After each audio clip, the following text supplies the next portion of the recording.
The insecurity that has developed related to energy, I think, has had a very negative impact on the global economy and has, of course, impacted more those vulnerable nations that have a dependency and a deficiency in terms of their energy resources to begin with.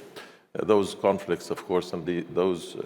situations were expounded by the war in Ukraine, the situation in Gaza, the continuance of the conflict between Israel and the Palestinians, and most recently, of course, the situation in Iran and its evolution and its fragility of the agreement that was reached, the Memorandum of Understanding, and the fluctuation in the price of energy has also had its detrimental effect on many states, especially those like Egypt, which is a net importer of energy. The issue is to resolve those conflicts on the basis of political solutions to them all, so as to create an environment where, first of all, we can address the issues of energy insecurity and the compounding factor on food insecurity as well, and other areas in terms of industrialization, in terms of production that depends on petrochemicals. And that in itself is going to be a challenge in view of also the declining energy reserves, strategic reserves in most of the countries of the world. So we, I think, are bound to have a period of instability that will continue with us. And the resilience that was mentioned, of course, has been a positive development, but I think also that the consequences have not been fully grasped or evaluated as such, and we're going to have to deal with those as they evolve. The areas, again, of cooperation that are a potential for dealing with energy insecurity are potentially related to the resolution of conflicts, whether it's Gaza, whether it's the situation in Iran, the consequences of Iran and how it has been emboldened by this condition, and the vulnerabilities that have been exposed in the Middle Eastern domain and beyond are all issues that I think we're going to have to contend with. And they have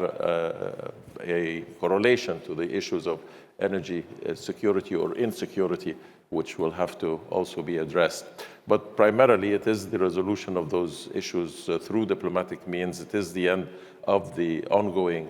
instability and unpredictability of the situation, whether in terms of military conflict, but in terms of policy. What is exactly the policy of the current US administration vis-à-vis the security architecture, not only in the Middle East, but beyond the Middle East, in Europe, the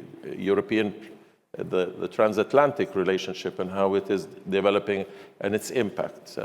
We believe that there are always upsides and downsides to all issues, and here we see a more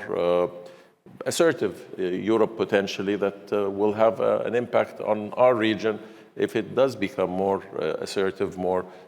self-reliant. A European Union that has traditionally always been strongly associated to the Middle East domain, but that needs to exert more policy initiatives that can have an impact on the resolution of those conflicts and thereby having a positive impact on the issues of